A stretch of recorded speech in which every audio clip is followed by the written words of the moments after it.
Bom dia, pessoal. Vocês estão vendo minha tela agora, do PowerPoint? Sim, tá aparecendo, professor. Sim, né? Então, ó, hoje, a nossa aula de hoje é sobre exodontia. Eu acho que é a aula que vocês tanto esperaram, né?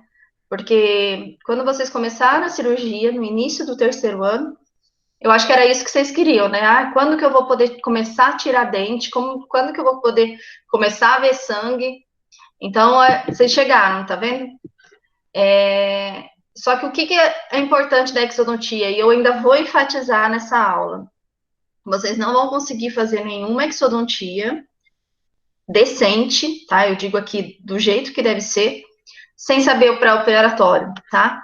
Sem saber princípio de técnica cirúrgica, que foram as aulas que nós já demos, a parte de fio de sutura que entra em técnica cirúrgica, princípio geral. Então, assim, não dá para a gente seguir com a aula de exodontia sem saber o que foi dado até agora. Não sei se é infelizmente ou felizmente, mas é dessa forma.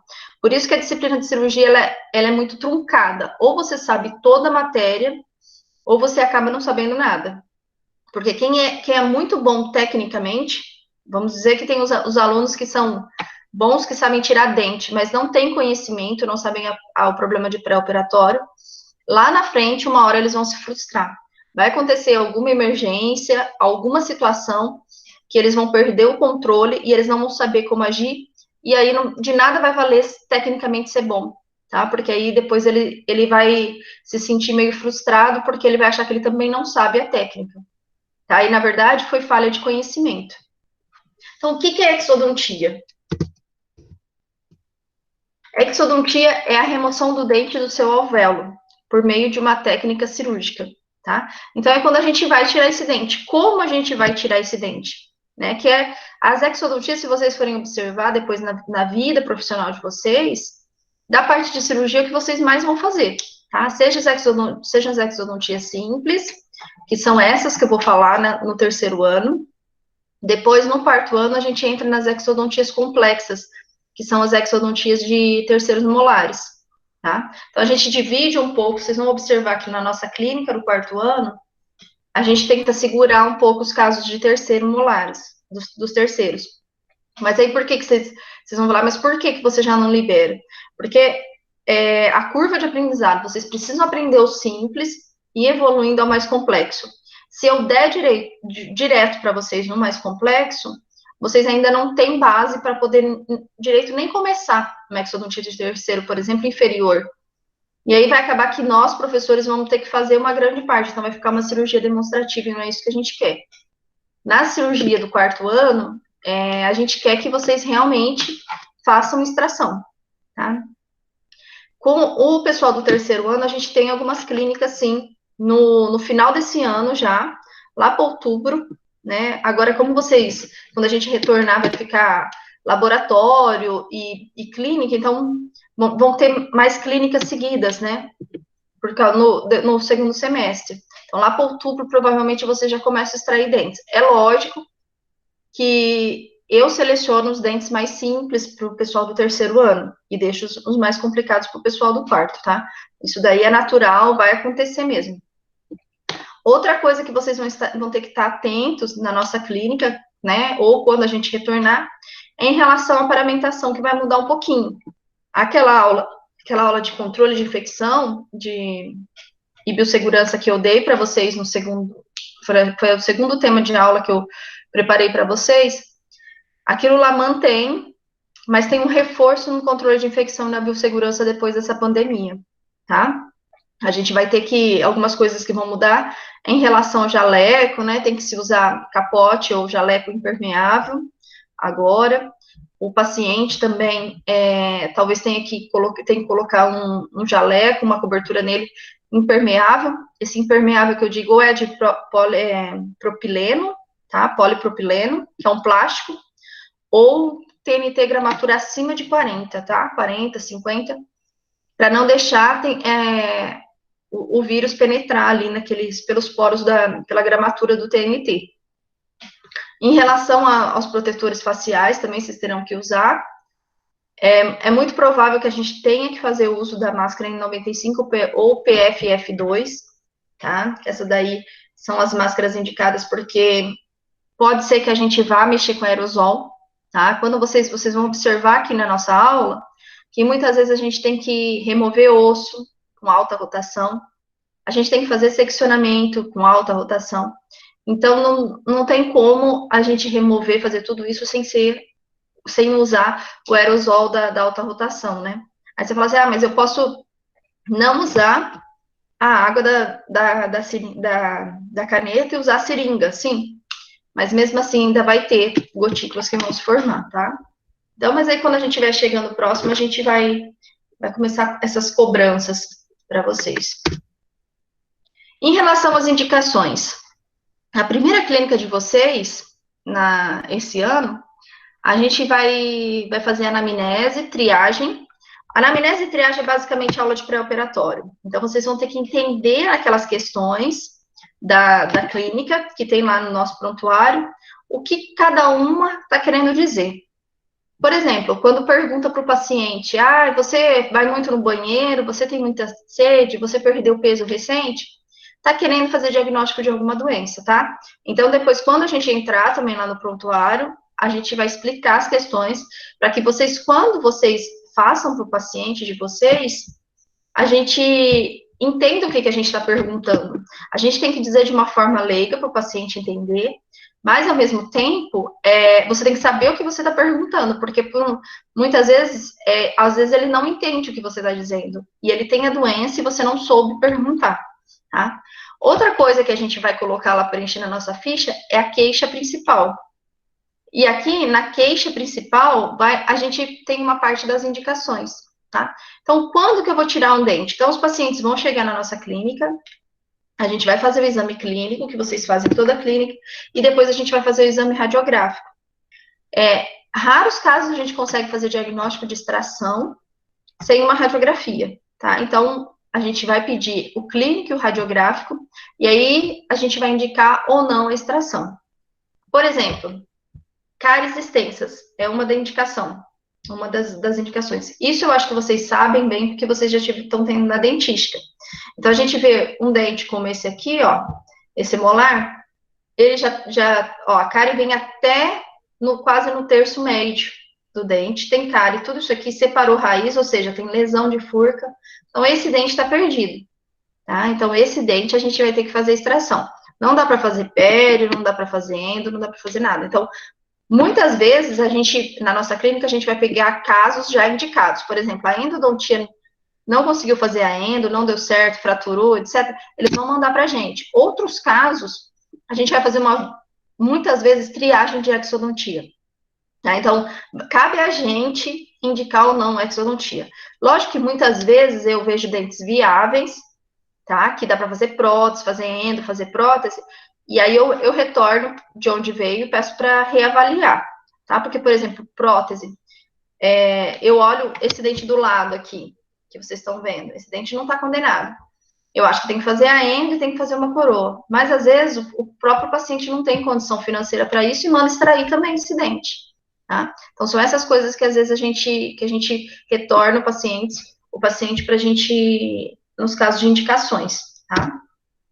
Doença periodontal avançada. Acho que vocês já estão tendo na pério, então vocês sabem, por exemplo, clinicamente, o que a gente vai ver nesse caso de doença periodontal avançada? Normalmente, muita mobilidade do dente, tá? Mas só a mobilidade por si só, já é uma indicação de extração. A gente já pode ficar com a orelha em pé de que vai vir extração aí. No entanto, é importante a gente tirar uma radiografia, ó, para terminar e para ver a extensão das lesões periodontais, para saber o quanto que a gente vai ter que curetar isso, tá? Porque tem que curetar em região onde tem lesão, você não pode simplesmente tirar o dente e fazer a sutura, irrigar e fazer a sutura. Você tem que curetar a lesão, ó. Então, aqui nessas duas radiografias, a gente consegue ver a extensão da perda óssea. Esse dente, por exemplo, ele com espirro, ele vai cair. De tão, não tem osso nenhum circundando. Fraturas radiculares, ó, nem sempre as fraturas radiculares na radiografia saem tão nítidas quanto essa aqui, tá, pessoal? Fiquem atentos, porque fratura radicular começa a formar abscesso na gengiva. Nessa região aqui do cervical, surge uma bolinha de pus ali. e essa bolinha de pus não regride, não regride. Vai passando, você passa antibióticos, porque você acha que pode ser gengiva. E aí, quando você faz, às vezes, uma incidência de radiografia, se você fizer ortorradial, você não consegue ver a fratura. Se você distalizar ou mesializar um pouquinho, você consegue ver isso aqui. Então, por isso que eu digo que, às vezes, você tira uma única radiografia e acha que não é. E aí, se você distalizar ou mesializar um pouquinho o cone, aí você consegue ver que esse abscesso, normalmente nessa região, é por causa de um traço de fratura. Esses casos de fratura também, tá? Não tem jeito, dependendo de onde fratura, a gente tem que extrair o dente. Tá? Existem casos, por exemplo, unirradiculares, dependendo da fratura, você pode fazer um aumento de coroa clínica e tentar manter esse dente, faz um núcleo, né, e tentar manter. No entanto, hoje, por causa dos implantes, existem alguns tratamentos do passado que a gente fazia na tentativa de tentar manter, né, de preservar o dente, que hoje, às vezes, a gente olha e fala, não, não vamos fazer tudo isso, remover osso, vamos extrair, aguardar e colocar um implante depois. Porque financeiramente acaba sendo mais viável e o prognóstico desse tratamento é mais certo, é menos duvidoso, tá? Então, é por isso que a gente acaba extraindo. Pericoronarite recorrente, a gente vai ter muitos casos de pericoronarite em terceiro molar, principalmente inferior. Superiores tem, mas com menos frequência.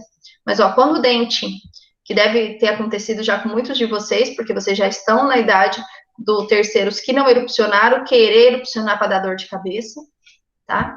Então, quando o dente tenta erupcionar e não tem espaço, olha aqui na distal desse dente, ele não tem espaço para terminar a erupção. Então, ele não vai terminar de erupcionar, ele não vai nascer, pessoal. Ele vai ficar aqui inflamando. Por quê? Porque ele fica metade dentro do osso e metade para fora. Olha nessa imagem clínica, a gente consegue ver esse capuz, que é essa pelinha que fica aqui em cima.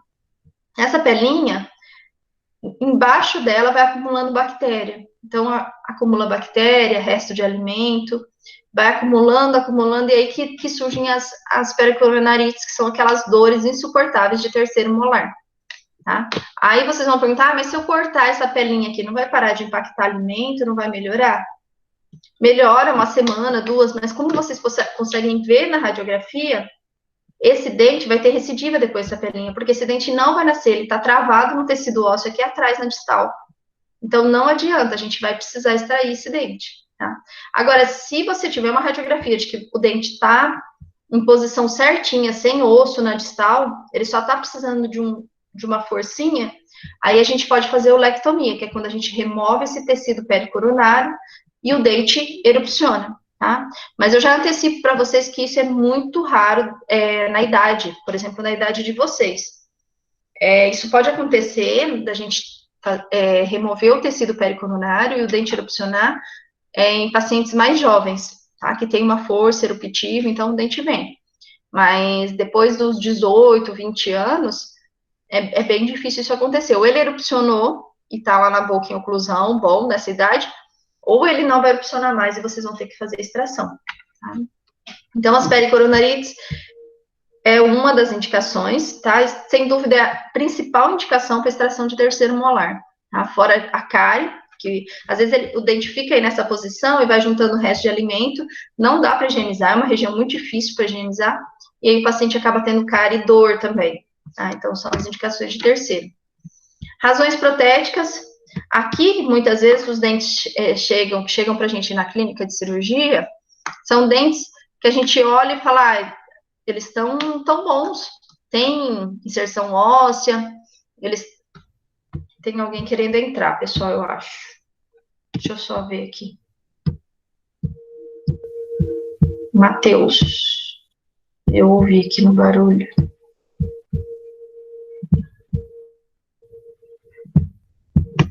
Ó, então, esses dentes com indicações, razões protéticas, são os dentes que chegam para a gente na clínica e a gente fala, não vamos tirar esse dente não, porque esse dente tá bom, é só fazer uma endo, né, às vezes faz uma endo, uma coroa, só que são os dentes que os próprios protesistas viram que não era viável mantê-los. Por exemplo, se a pessoa tem um canino, numa mandíbula, tem um canino e um pré-inferior, do lado esquerdo, somente. Não tem mais nenhum dente na boca. Mas esse canino, normalmente os caninos têm uma inserção óssea muito boa, né? Então, assim, esse canino e o pré estão bons. Aí eles mandam pra gente, extrai o canino com uma cartinha de indicação, faça a extração do canino e do pré por indicação protética. Eles falam, nossa, que dó! Mas aí você pensa, de que vai adiantar ter esses dois dentes do único lado? Tá? O paciente não vai poder fazer uma removível, porque a removível não vai aguentar segurar em dois dentes de um único lado. Tá? Então, é por isso que a gente acaba fazendo extração de dente que não tem indicação, mas a principal indicação dele é protética. Então, aí existe indicação, tá? Então, esses casos, quando vem da prótese, a gente não questiona, porque já vem indicado. Assim como os casos de indicação ortodôntica, tá? A gente sempre pede, às vezes tem muito paciente que é menor de idade, tá? Então a gente pede a cartinha, além da cartinha ainda, os pais vão ter que assinar, né, de que eles concordam com a extração dos dentes permanentes por indicação ortodôntica. Por que eu faço isso? E vocês vão observar na clínica que eu faço questão dessa carta de indicação do ortodontista. Eu anexo no prontuário do paciente. Porque se no futuro, por exemplo, o paciente, a gente tira dente de indicação ortodôntica na clínica de paciente de 13, 14 anos, né? E se no futuro, daqui 5, 6 anos, esse tratamento ortodôntico não der certo, e o paciente fica com diastemas, onde a gente extraiu os dentes, por exemplo, normalmente pede indicação de pré-molar, tá? Para extrair. Mas às vezes, eu já vi casos que a gente extrai incisivo inferior, o paciente fica com somente 3 incisivos, né? Ao invés de ficar com os 4. Mas isso daí é o planejamento ortodôntico, a gente não questiona. Até porque eu não sou ortodontista. Então, eu não tenho embasamento científico, eu não tenho conhecimento para questionar a indicação ortodôntica. Agora, caso vocês, no futuro, vocês sejam ortodontistas e aí vocês recebam indicações de cirurgia, talvez vocês possam argumentar alguma coisa com o ortodontista. E eu não questiono na clínica de graduação, tá? E aí, por exemplo, vamos supor que a gente tenha extraído um pré, extraído um incisivo, e no futuro, esse paciente, o tratamento dê errado, e a gente precise, e fique cheio de diastema. Quem que o paciente, vocês acham que o paciente vai querer culpar? Quem extraiu o dente, tá? Porque foi ele que fez o procedimento de tirar o dente.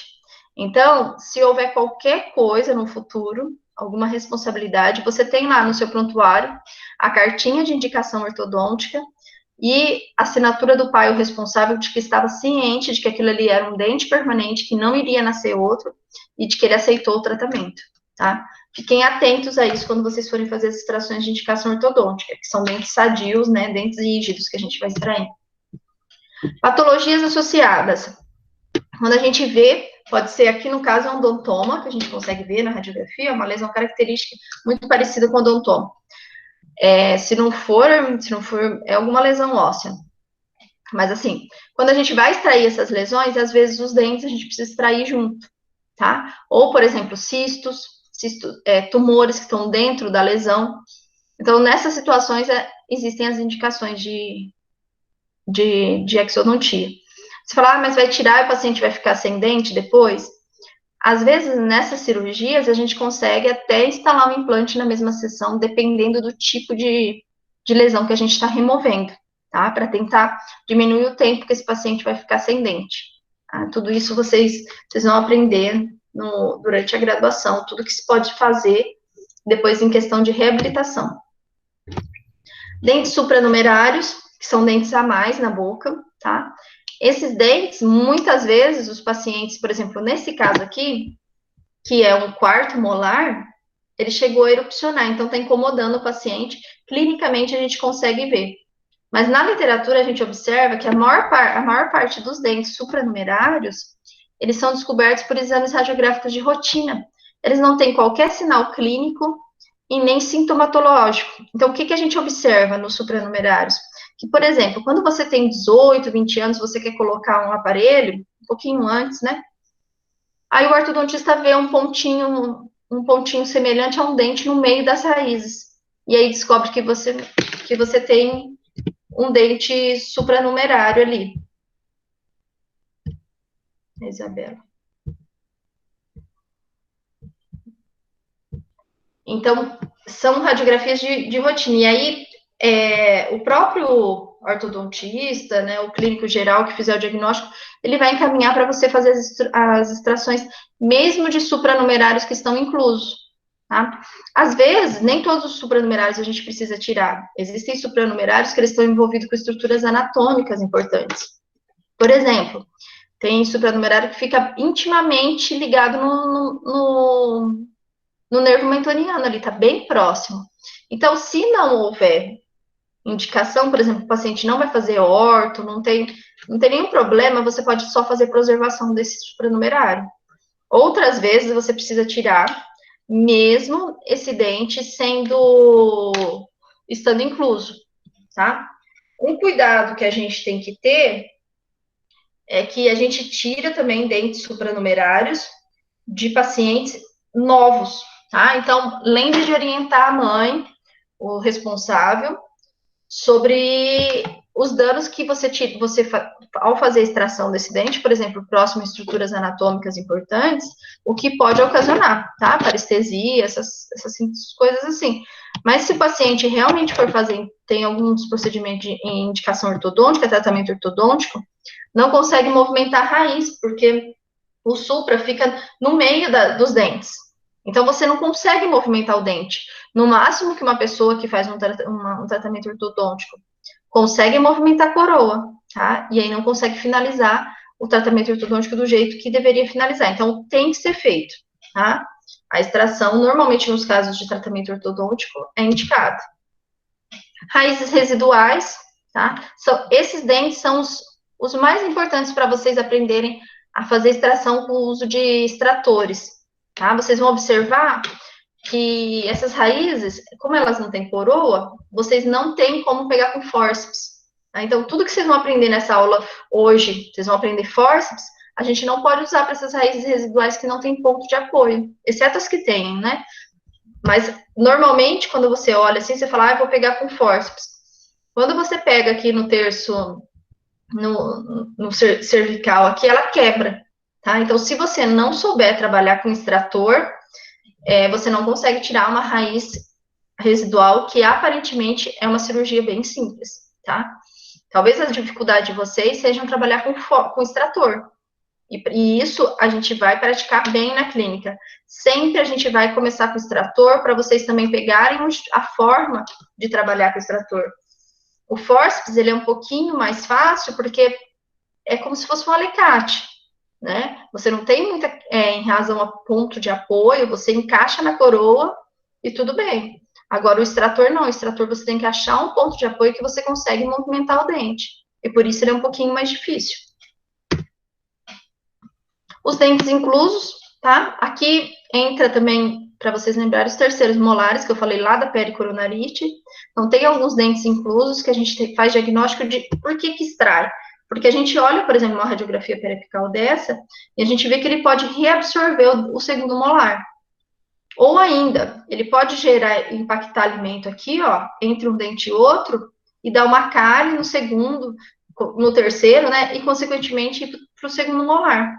Tá? Então, essas posições, quando eles estão assim, e você vê que ele está tendendo a reabsorver a raiz do dente do lado, a gente faz a extração mesmo quando eles nem estão na boca, tá? Então, eles estão inclusos.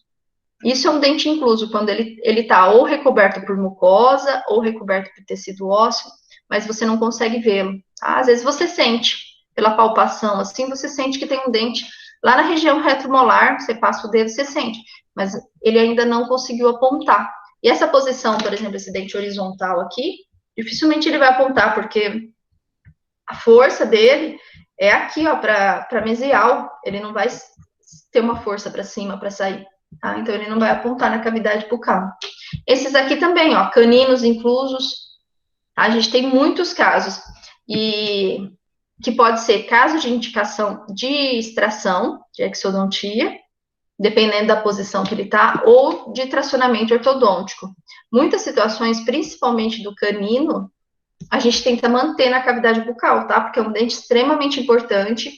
Dependendo da fase, da idade que a gente faz o diagnóstico de que esse dente está incluso, a gente pode fazer tracionamento, tá? Que vocês vão ter depois no quarto ano uma aula só de tracionamento. Porque a cirurgia, assim, agora de início, a gente ensina para vocês só extração simples. Mas vocês vão vendo ao longo do curso que na cirurgia tem muito mais do que só extrair dente, tá? Tem muita coisa legal. Como é que eu faço a avaliação clínica do dente para extração? Então, assim, toda vez, eu já disse para vocês, a gente vai ver clinicamente aquele dente, se ele tem indicação, e depois radiograficamente.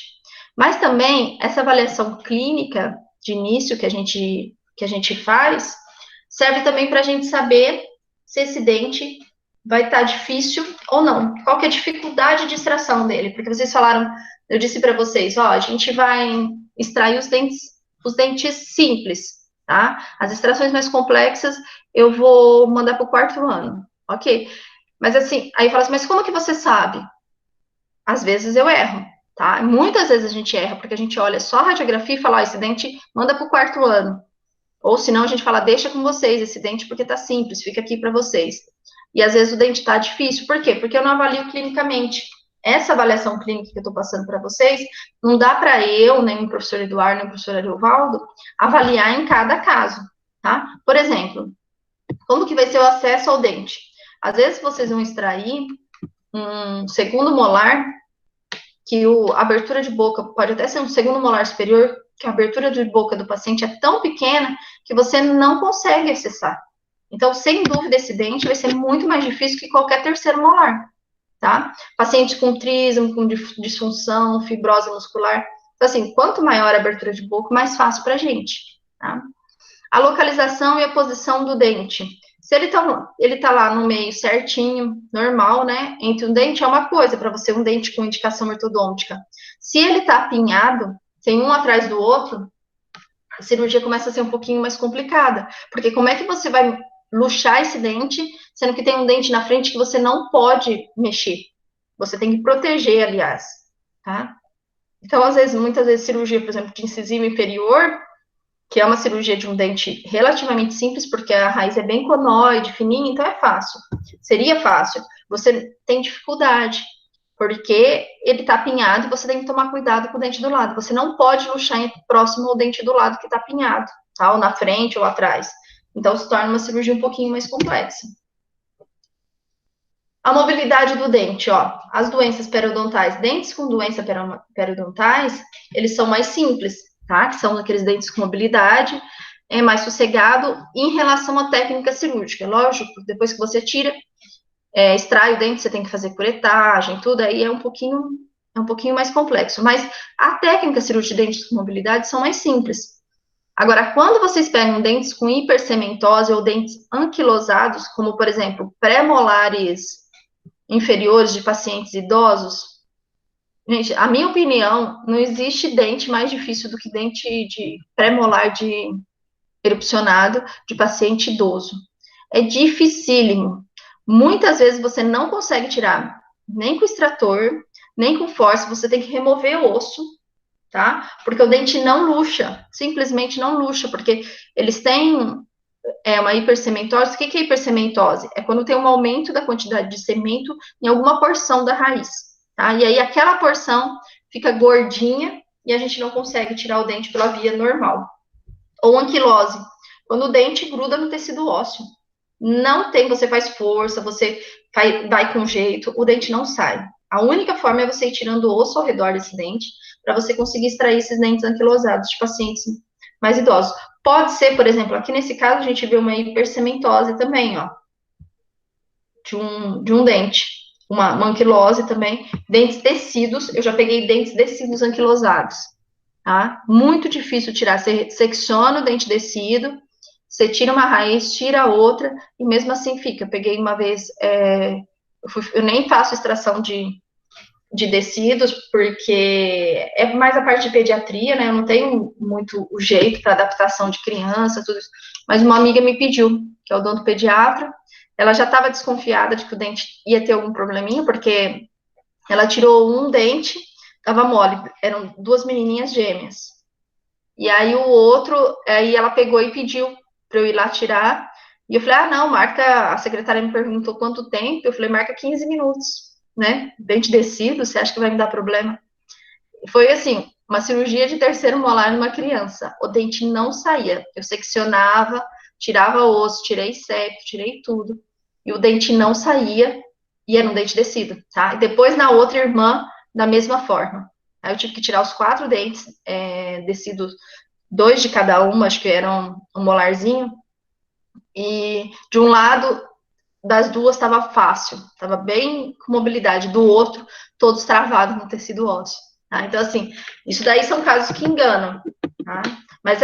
Mas o que vai acontecer? Na nossa disciplina, a gente prepara vocês. Se vocês souberem muito bem fazer extração simples, todas as complicações da extração simples, essas extrações mais complexas vocês tiram de letra, tá? Porque vocês sabem como resolver. Apesar de, por exemplo, o dente descido ser simples e se transformou numa cirurgia complexa para mim, vocês vão saber resolver, vocês vão saber que vocês têm que seccionar, tem que tirar osso, tá? O que vocês não podem é ficar subestimando o dente, tá? Olhar e falar, ah, não, é um descido, igual eu fiz, tá? Pedi para marcar 15 minutos. É um descido, eu vou tirar bem simples, tá? Não foi. Um lado foi, o outro não. As condições da coroa. Você tem que observar se essa coroa está íntegra, tá? Ou se ela tem cárie, restauração, cálculo, os dentes adjacentes, né, como que eles estão. Por quê? Porque se você for usar, principalmente se você for fazer o uso de o fórceps, principalmente, o extrator também precisa, mas o fórceps, quando você coloca ele na coroa, se tiver cárie, restauração, ele pode quebrar, tá? Então, para você saber o que você vai tem que se preparar depois. Muitos de vocês, quando estão na clínica, a gente pede, vocês vão fazer uma extração de um dente, igual esse dente aqui, pode até ser. Isso aqui é um segundo molar, né? Porque perdeu o primeiro aqui, o segundo molar, cariado. Aí vocês falam assim para mim, professora, não vai precisar de caneta não, né? Eu olho o dente com essa cárie. A minha resposta vai ser sempre a mesma, isso vocês já podem se acostumar. Vou dizer, eu não sei. E como eu não sei, vocês têm que ter a caneta. Tá? Então, assim, se eu não sei e eu tenho uma experiência clínica bem maior que a de vocês, imagina vocês. Como é que vocês vão me dar certeza absoluta de que esse dente vocês vão conseguir tirar sem fazer seccionamento, sem usar caneta de alta rotação? Então, sempre, nas clínicas de cirurgia, vocês sempre terão que ter a caneta esterilizadas, porque a gente não sabe quando vai usar, tá? Em muitos casos, por exemplo, com mobilidade, você sabe que você não vai usar, mas e se fratura um ápice, tá? Como é que você vai tirar aquele ápice de lá se você não conseguir um extrator tirar o ápice? Aí é só com caneta de alta, remover o osso e ir fazendo a alavanca. Então, sempre vocês terão que ter a caneta de alta rotação, porque a gente não sabe, as situações em cirurgia sempre são imprevisíveis. E se a gente não tiver o material adequado, deixa eu ver, acho que tem uma pergunta aqui no WhatsApp. Fica mais difícil.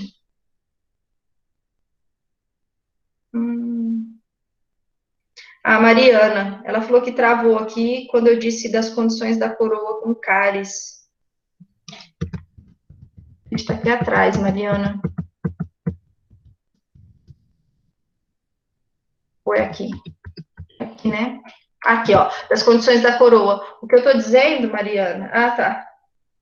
É que a coroa com cárie, restauração, quando a gente vai colocar, apoiar um fórceps ou apoiar o extrator, a gente pode quebrar, tá? E quando a gente quebra esse dente, muitas vezes a gente não tem ponto de apoio para nenhum outro instrumental, a gente precisa seccionar ou precisa tirar o osso para a gente conseguir um ponto de apoio para extração.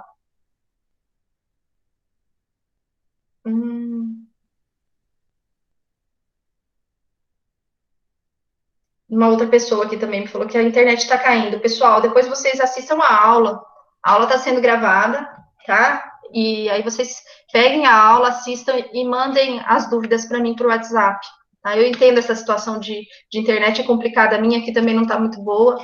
E eu não pedi para acontecer isso hoje, né? Justo hoje. Ó, o exame radiográfico do dente a ser extraído. Relação com as estruturas vitais. Aqui vocês vão ter que lembrar da parte de anatomia. Não tem jeito, pessoal. Eu não consigo dar uma aula de revisão de anatomia para vocês. Então, o que eu faço? Eu cito os principais.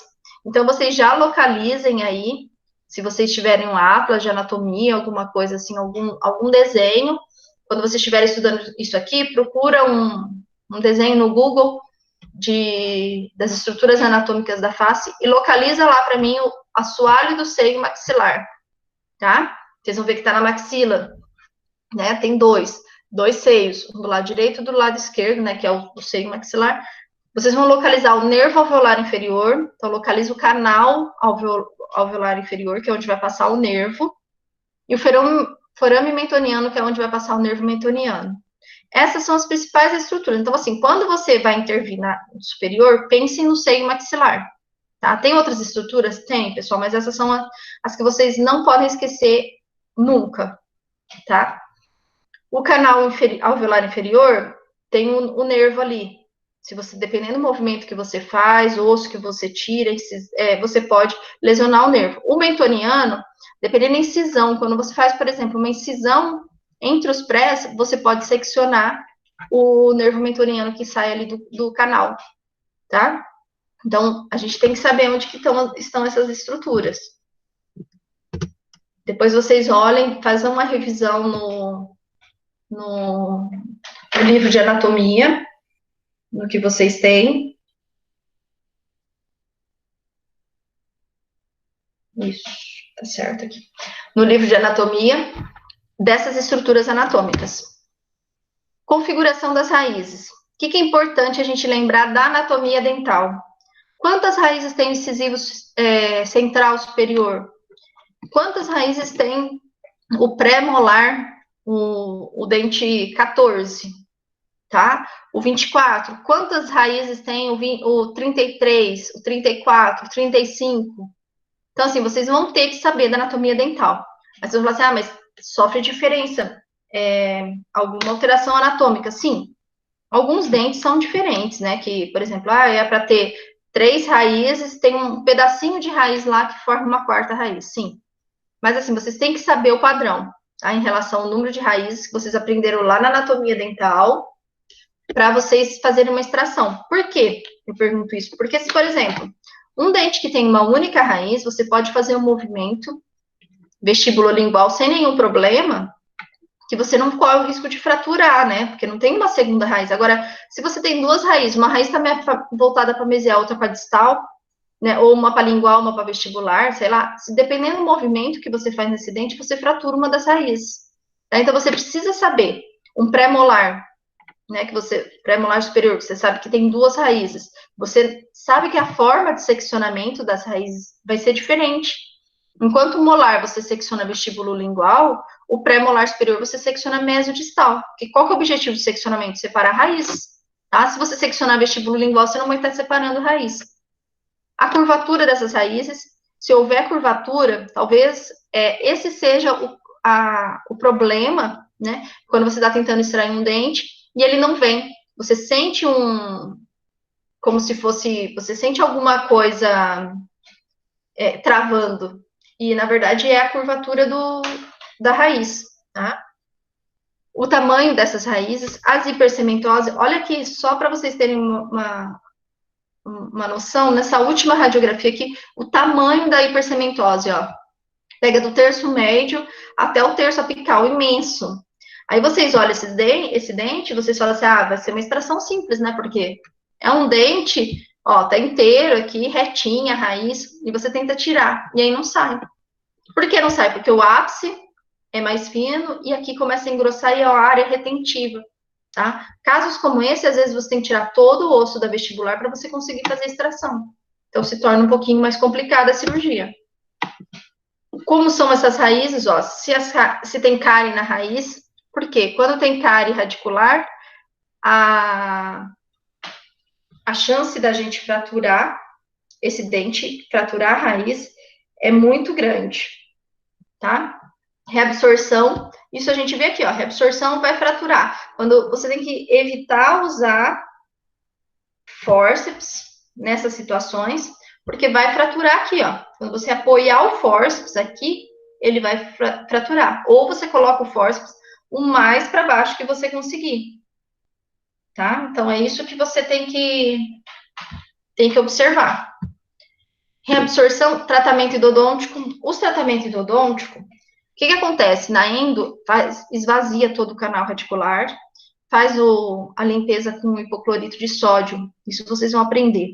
Isso daí, pessoal, desidrata a dentina. Então, a dentina, ela fica seca, e quando a gente vai tentando extrair o dente, ela vai ficando friável. E o dente, ao invés de você conseguir tirá-lo inteiro, assim, ele vai saindo aos pedaços, porque ele vai quebrando. Então, os dentes que têm tratamento endodôntico são os dentes que vocês podem se preparar de que não vai ser fácil, tá? Eles não são fáceis para fazer extração, porque você coloca o extrator e ele vai quebrando, tá? Às vezes até o fórceps ele quebra, porque ele é friável, tá? Então, são dentes que a dificuldade dos dentes é um pouquinho maior. Coição do osso circunjacente. Quando a gente olha assim um osso muito radiopaco ou dente está intimamente ligado no osso, praticamente grudado, são as situações que a gente desconfia de anquilose. A anquilose dentária é quando acaba sumindo o espaço do ligamento periodontal e o dente está grudado no tecido ósseo. Então, esses casos são casos mais complicados, tá? Por exemplo, terceiros molares anquilosados em pacientes de 60, 70 anos, porque não fizeram o diagnóstico, né, antes, então às vezes chegam lá com 60, 70 anos, você vê o dente, porque a prótese vai ocorrendo o processo de reabsorção do rebordo, e o dente, ele aparece na cavidade bucal. E aí o paciente usa uma prótese, essa prótese fica machucando. E aí que a gente descobre que tinha um terceiro molar ali. Esses dentes, quando a gente vai extrair, normalmente a gente extrai tirando o osso tudo, ao redor. Tá? Porque você corta o dente para diminuir, né, a quantidade de ostectomia, mas você acaba tirando muito osso nesses casos. Não tem o que fazer. O que eu oriento vocês, assim, sempre que possível, a gente tem que preservar tecido ósseo, porque uma vez que a gente perde, a gente não repõe, tá? Não consegue recuperar esse osso. Então, o que a gente precisa nesses casos é pegar e tentar preservar o tecido ósseo.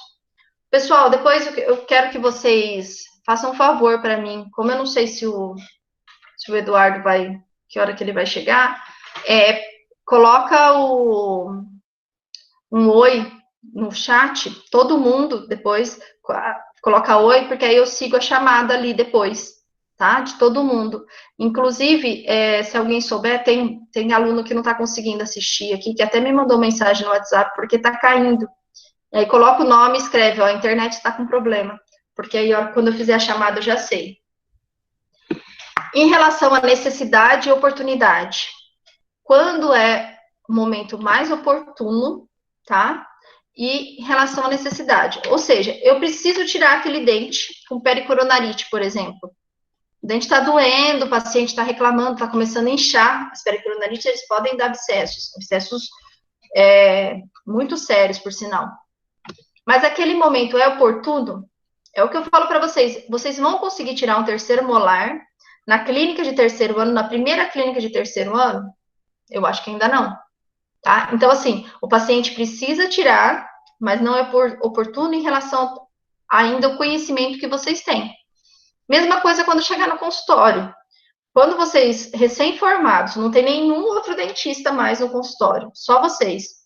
Chega um terceiro molar, esse daí da senhorinha que eu falei aqui, da prótese, que apareceu que vocês diagnosticaram depois de um tempão, porque a prótese estava machucando. Vocês acham que vocês sozinhos ali, não seria interessante ter um dentista mais experiente ou encaminhar esse caso? Então, essa é a questão da oportunidade, tá?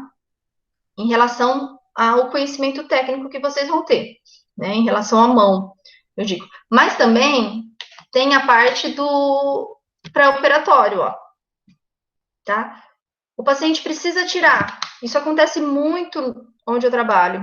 O paciente precisa, você vê aqueles dentes, normalmente dentes com mobilidade, sabe? Assim, aqueles dentes que, se o paciente espirrar, vai cair. Mas aí, o que acontece com o paciente? Quando você vai aferir a pressão dele, não cai, não fica menor que 18. Não fica de jeito nenhum, toda vez. Assim, te dá a mão coça para você tirar o dente do paciente.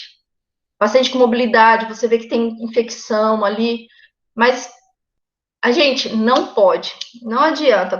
O paciente, o que eu penso nessas horas? Você fala assim, mas você não tem coração, você não tem dó, você não vai tirar o dente do paciente. O que eu penso é que, assim, se acontecer um infarto, se aconteceu qualquer coisa por causa dessa pressão alta desse paciente, acho que vai adiantar ele ter tirado o dente.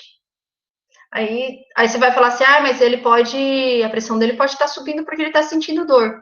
Sim, também acho que pode estar subindo, mas não a ponto de chegar a 18. O que eu acho é que ele tem algum problema, assim, de hipertensão não controlada.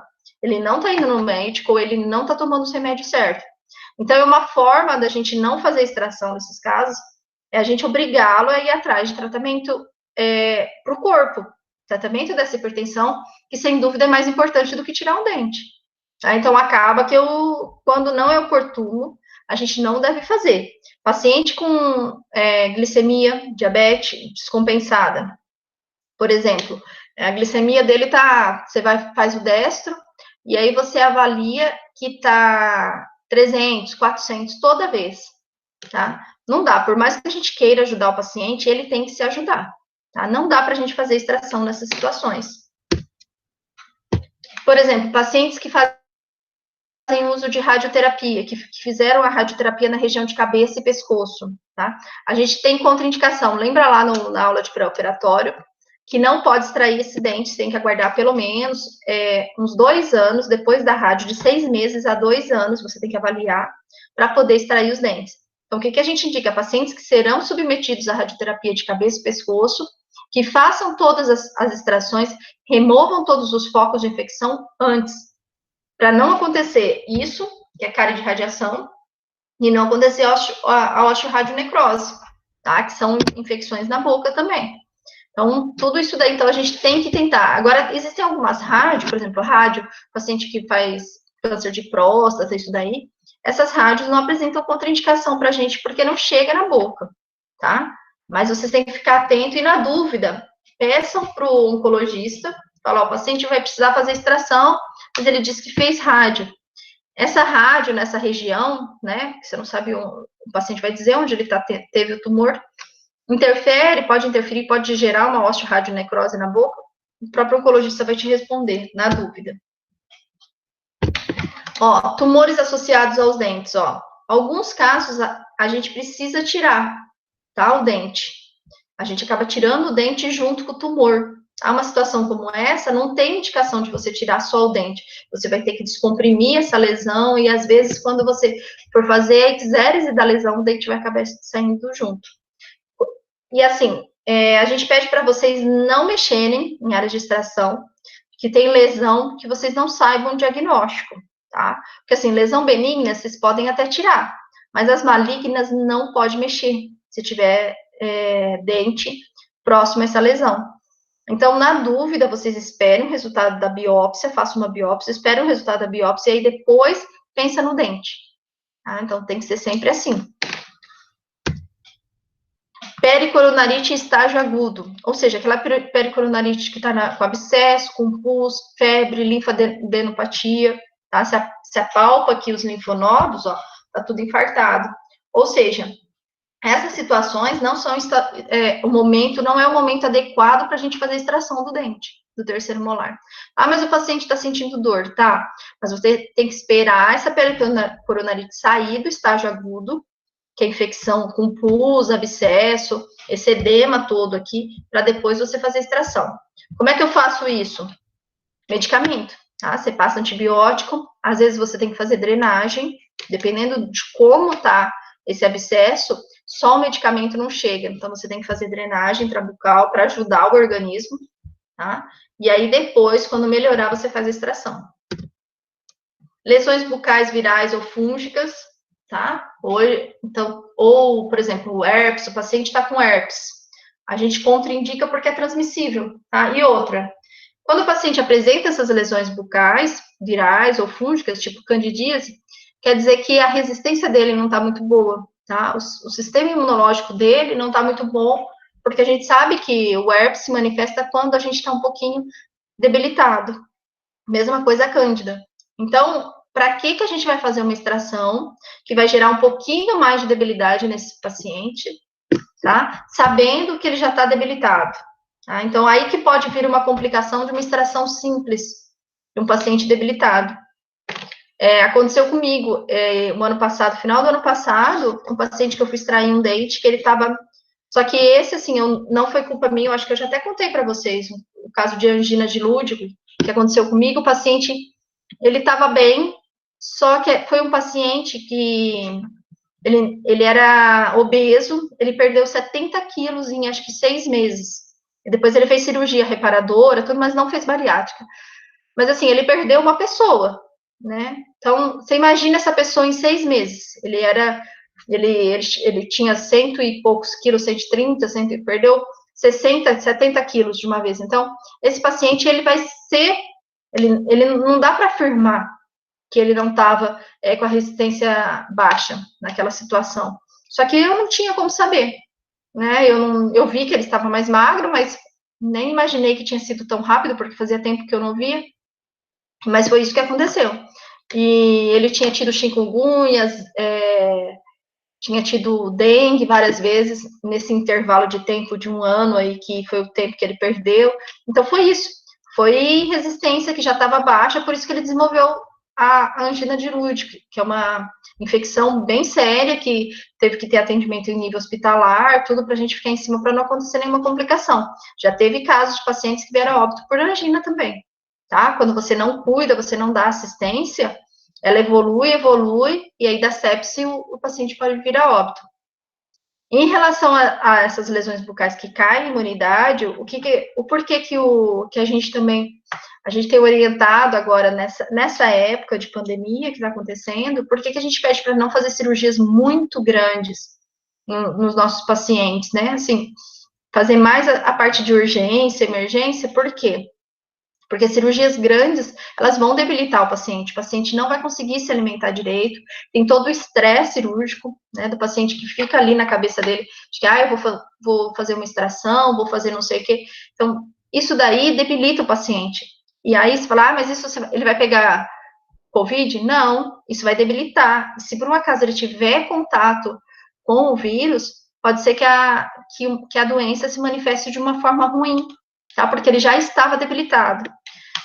Eu vi em alguns artigos que falam que alguns dos pacientes que tiveram complicações sérias do Covid, eles tinham sofrido cirurgia prévia, tá? Então, assim, eles foram submetidos à cirurgia prévia, e quem garante que uma dessas cirurgias não pode ter sido dentária, tá? Então, assim, nessa época, por exemplo, os casos de protocolo, que você extrai todos os dentes e faz protocolo, você coloca todos os implantes de uma vez, são cirurgias de 2, 3 horas, tá? Em ambiente de consultório, ambulatorial, mas são cirurgias longas, tá? Isso daí debilita o paciente, não dá para dizer que não, tá? Então, é por isso que a gente pede para tomar um pouquinho de cuidado nessas cirurgias, nessa época, cirurgias um pouquinho mais complexas. Terceiro molar está com dor, passou a fase, tem que tirar, pessoal. Existem algumas coisas que a gente pode adiar, que é o eletivo, e tem outras que são as questões de dor relacionadas à urgência que não tem como adiar, tá? Os medicamentos anticoagulantes, pessoal, não suspende. Eu vi na última prova, na prova acho que vocês fizeram escrita, né, que não foi pela internet, que muitos ainda têm dúvida, porque no slide da minha aula dizia que quando o paciente faz uso de anticoagulante, você suspende por 7 a 14 dias e depois você faz a extração. Não é, pessoal, o protocolo mudou. Já faz mais de 10 anos que a gente não faz isso. Eu coloco na aula escrito dessa forma, mas eu digo para vocês, a gente não suspende mais medicamento, nem mesmo o Marevan, tá? Que é um anticoagulante que vai dar um sangramento absurdo. Assim, que você tem que saber controlar. O que a gente pede? Pede para o médico ajustar, fazer os exames de coagulação, a gente faz. Pede o coagulograma completo, que inclui o tempo de sangramento e o tempo de coagulação. E aí, a gente observa os resultados. Se os resultados estiverem muito ruins, a gente encaminha para o médico, tá? A gente conversa com o médico sobre a possibilidade de suspender o medicamento ou diminuir a dose. Se mesmo assim o médico disser, não, eu não posso diminuir, porque o risco de uma trombose é muito grande, então, e o paciente realmente precisar fazer essas extrações, às vezes a gente tem que fazer essas extrações em nível hospitalar, tá? Para controlar esse sangramento que vai ser grande, tá? Mas na maior parte das vezes, pessoal, a aspirina não interfere em tempo de sangramento, tempo de coagulação. Então, a gente pode fazer as extrações com o paciente tomando aspirina, que vai ter um sangramento um pouquinho maior do que no paciente normal, mas não vai ser nada considerado excessivo, né, que vocês não vão saber controlar, tá? Não se preocupem. As gestações, lembra que a gente pediu para vocês só intervir no segundo trimestre, evitar o primeiro e evitar o terceiro, sempre que possível. Isso nas cirurgias eletivas, tá? Se tiver que fazer alguma urgência, tentar dar o medicamento, mas também medicamento em excesso para gestante também não é bom. Então, vocês têm que avaliar cada caso e os riscos, tá? Ver como é que está a gestação, como é que está a paciente. As pacientes menstruadas, também cuidado com as pacientes que estão menstruadas e que têm anemia, porque esse período a gente deve fugir, tá? Do contrário, pacientes menstruadas não teria problema, tá? Desde que você fuja da parte de TPM, né? Tudo isso daí que é bem prejudicial. Mas, do contrário, a menstruação não tem problema. Qual que é a posição do paciente? Tá? Quando a gente vai fazer uma extração, vocês já sabem, vocês vão saber, eu não sei se vocês já entraram, vai ter uma parte disso daí de posição de paciente na cadeira, tudo em relação à periodontia, porque existe uma posição melhor para você raspar, por exemplo, Peraí, que tem uma pergunta do Tiago aqui.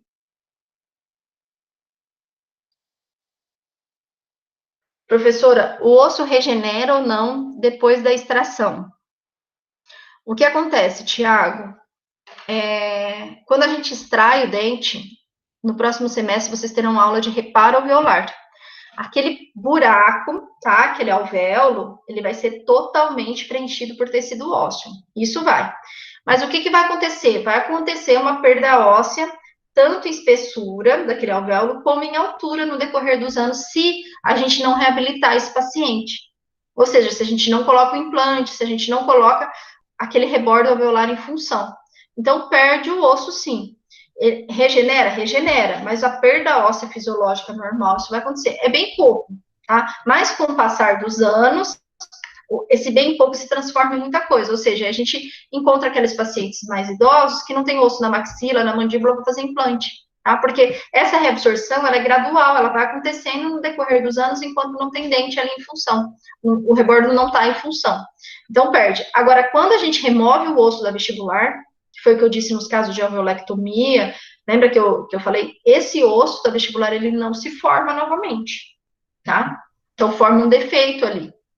Por isso que, sempre que possível, a gente vai optar por seccionamento, por exodontia simples, e não pela alveolectomia. Ou quando ela tiver que ser feita, tentar fazer o mínimo possível. Toda vez que a gente remove osso, a gente tenta tirar o mínimo possível de osso, tá? Para tentar preservar, porque aqui, esse osso que a gente remove, ele não forma, tá? Mas vocês terão, pode ficar sossegado que vocês terão uma aula de reparo alveolar, depois da parte de terapêutica, que o Eduardo vai dar complicações, depois terapêutica, aí vocês entram em reparo.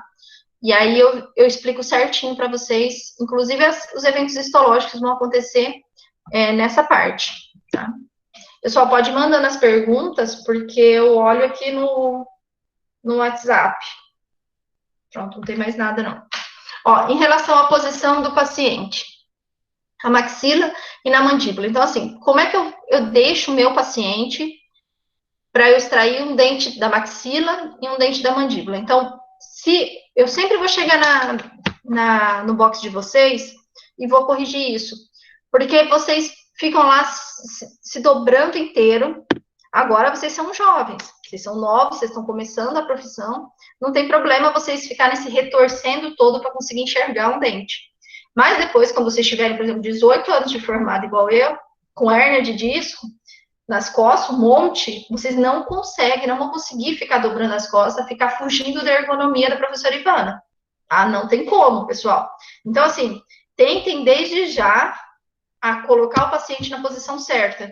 Quem tem que ser, assim, eu digo, sacrificado, nesse caso da posição, é o paciente, não a gente, tá? Eu entendo que tem alguns pacientes que têm fobia de ficar deitado ali, tá? Então, são alguns casos que são exceções. Mas, na maior parte, vocês podem deixar nessa posição que a gente indica, que você vai conseguir enxergar, você vai conseguir operar tudo da melhor forma. Aí vocês vão perguntar, mas eu não posso operar em pé? Pode, existem até algumas escolas que preconizam fazer extração em pé. Eu não gosto. Eu acho que a gente cansa muito mais. Tá? Vocês vão ver que tanto eu como o professor Eduardo, a gente opera sentado. E a gente se habituou a trabalhar sentado. Então, isso que faz a diferença. A gente consegue operar da mesma forma, sentado, sem nenhum problema, porque a gente já se acostumou. Eu acho que em pé cansa mais. Quando que a gente operava muito em pé em hospital, tá? Porque as macas são altas, né? Não tem cadeira, não tem o nosso equipo. Mas o nosso consultório, que a gente tem esse privilégio, a gente tem que aproveitar. Então, assim, eu não entendo muito o pessoal que gosta de operar em pé e diz que é melhor, assim, eu acho que é falta de costume. Mas isso daí, depois, se vocês acharem que é muito ruim, né?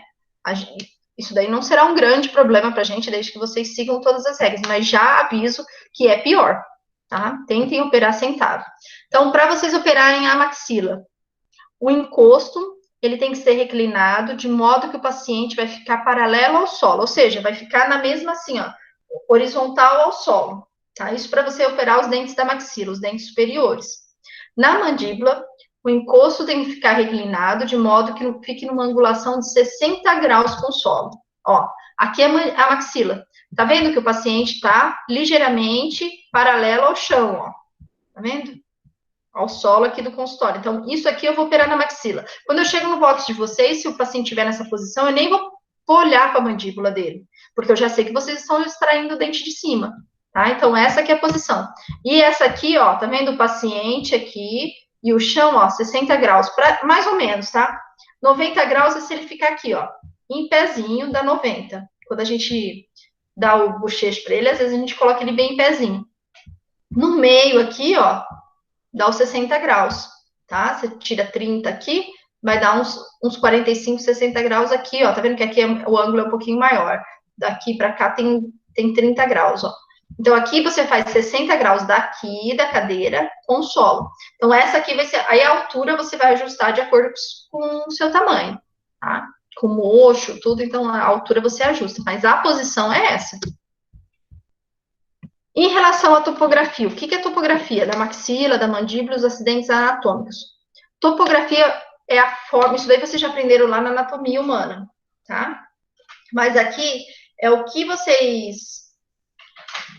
Qual osso que vocês acham que é mais denso, mais cortical, mais duro, dizendo assim, na maxila? O osso da vestibular ou o osso da lingual, do palato, tá? Então, é isso que a gente vai se referir quando eu disser topografia dentoalveolar. Na maxila, lembra que eu já falei para vocês? Tem que ficar atento aos seios maxilares, inervação, vascularização. Na mandíbula, tem a topografia, tem a língua, a inervação alveolar inferior, tomar cuidado com o mentoriano. Ó, é isso aqui que é a topografia dentoalveolar da maxila. O que a gente observa na maxila?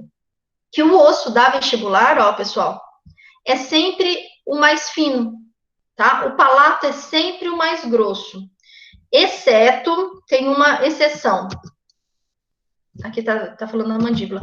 Na região do primeiro molar superior, que tem a crista zigomático maxilar, tá? Então, assim, todos os dentes, podem anotar, quem estiver fazendo anotação aí, porque não tem no slide, todos os dentes superiores, ou seja, na maxila, a tábua óssea mais fina, mais delgada, é a vestibular, exceto na região do primeiro molar superior, que seria a palatina, por causa da região da crista zigomático maxilar.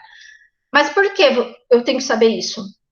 Tá? Vocês vão me perguntar, para que eu tenho que ficar sabendo qual osso é mais fino ou mais grosso?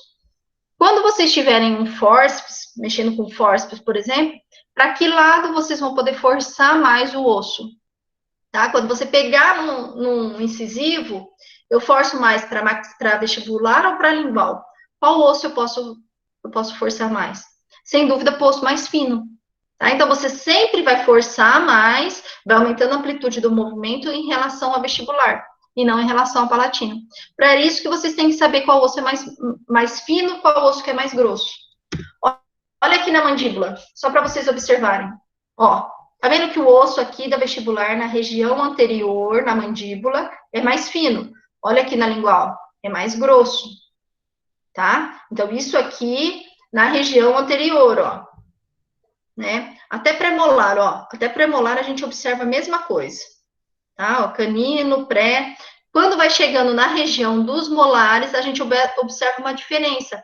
O osso vestibular é mais grosso e o lingual mais fino, tá? Então, diferente da maxila, na mandíbula a gente tem a região até pré-molar, você tem o osso vestibular mais fino, né? E o lingual mais grosso. Na região de molares, a gente observa que o osso vestibular é mais grosso e o osso lingual mais fino, tá? Conforme a gente consegue ver nesse desenho, assim, tá bem nítido. Olha a espessura do osso aqui e a espessura desse osso aqui, tá? Outra coisa que a gente tem que ver aqui na mandíbula, o nervo, tá vendo que aqui é o nervo mentoniano, ele é bem calibroso, ó. Na região, ele fica normalmente na região dos prés, no meio dos dois prés, do pré-molar inferior, do primeiro e do segundo. Ele fica no meio, ele é bem calibroso, então a gente tem que tomar cuidado quando a gente for fazer incisão, quando a gente for descolar nosso retalho, para a gente não lesionar esse nervo, ó. O alveolar inferior, quando a gente for extrair principalmente terceiro molar, ele vai estar lá embaixo, tá? Às vezes, normalmente, ó, ele pode estar para vestibular, aqui para lingual, ele fica mais para lingual, tá, pessoal? Mas às vezes ele está bem aqui próximo. Essa parte de topografia e os acidentes anatômicos, vocês conseguiram entender? O pessoal não quer abrir o microfone? Tá todo mundo dormindo na aula? Ó, pessoal. Professora. Tudo certo, professora. Pode falar. Então, os incisivos até o pré seria o osso vestibular mais fino que o lingual. Sim. E os molares, o lingual é mais fino que o vestibular. Exatamente. E aí, quando você for forçar o seu dente, a extração, no movimento de lateralidade do fórceps, que eu vou mostrar agora, você vai forçar nos dentes anteriores mais para vestibular do que para lingual. E no caso da mandíbula. E nos molares, mais para lingual do que para vestibular. Ah, tá. Por isso que a gente tem que saber o que é um osso mais fino e um osso mais grosso. Você tem que lembrar na hora que você estiver extraindo os dentes. Professor? Oi. Na região de canino, na maxila, não é denso o osso também? Ou não? Na maxila, não. O que eu digo assim, o canino é mais denso do que as outras regiões. Mas mesmo no canino, a vestibular na maxila é mais fina do que a palatina. No canino especificamente, entendeu? Ele é um dente que tem bastante inserção óssea, mas nele, a vestibular dele é mais fina do que a palatina. Ah, tá bom, então. Obrigado. Tá. Os caninos, pessoal, eles são bem densos em qualquer um, seja o canino superior, canino inferior. É um dente, mas assim, os caninos sempre, a vestibular vai ser mais fina e a lingual, a palatina, mais grossa. Tá? Então, sempre a gente vai tentar remover pela vestibular. E o que acontece nesse caso? Às vezes a gente remove pela vestibular e fratura a vestibular, porque ela é tão fininha e o dente estava anquilosado, você fratura a vestibular. Dificilmente você vai fraturar a lingual ou a palatina. Em relação aos instrumentais, ó, quem tiver material, quem já tiver alguma caixa, pode até ser a caixa de estômato, tem alguns instrumentais da estômato. A caixa de estômato de vocês, o que não tem pra gente é fórceps extrator, tá? Que a gente tem, mas o resto, vocês têm bastante coisa já. Ó, então aqui os fórceps. Quem tiver com os fórceps aí, é mais fácil para vocês pegarem os fórceps e olharem as pontas, tá? Então, olha a ponta ativa deles, que é o que vai diferenciar. Não olhe muito o cabo, tá? Porque o cabo pode variar de marca para marca, a forma do cabo. Aí você fala assim, esse aqui o cabo tem curva, esse aqui tem curva para o outro lado, etc. Não olhem o cabo, olhem a ponta ativa para vocês saberem diferenciar um fórceps do outro, tá? Então, cada fórceps que vocês vão observar, diferente dos extratores, que é indicado para extração de um grupo de dentes, tá? Então, vocês vão ter na nossa lista aí o 150, 151, o 18L, 18R, o 17 e o 69. Esses são 6 fórceps que a gente indica para a lista de vocês, mas não são só os que existem. Existem, eu acho que mais de 30, 40 fórceps, tá? Com o decorrer da vida profissional de vocês, se vocês forem conhecendo outros fórceps e se adaptarem, vocês também podem usar e podem comprar, de acordo com com a indicação de cada um. No entanto, com esses 6 fórceps, vocês já conseguem fazer a extração de todos os dentes da boca, não precisa de mais, tá? É o mínimo. Então, o que a gente vai ter? Os fórceps para a gente utilizar na região superior. A gente vai ter o 150, que vai fazer exodontia de incisivo, canino e pré-molar superior. Fiquem atentos, pessoal, porque não é dentes anteriores somente o 150, ele inclui pré-molar. Essa aula de instrumental, a gente tinha uma prova prática com vocês, que eu não sei se a gente vai fazer, como vai ser feita. E aí, a gente projetava um fórceps para vocês, assim, e aí a gente pedia quais dentes você pode tirar com esse fórceps. Então, você tinha que reconhecer a ponta ativa dele e escrever embaixo, esse fórceps é o número 150, e com ele a gente faz extração de incisivo, de canino e pré-molar superior. Exatamente assim, não podia escrever só, dentes anteriores. A resposta estava errada. Mais um fórceps para os dentes superiores. Então, aqui, no superior, vocês vão ver que a gente tem um 18R, que extrai os molares superiores do lado direito, e o 18L, que extrai os molares superiores do lado esquerdo. Na mandíbula, vocês vão ver que a gente tem um fórceps, que é o 17, que vai extrair os molares inferiores, todos eles, tá? Seja do lado direito ou do lado esquerdo.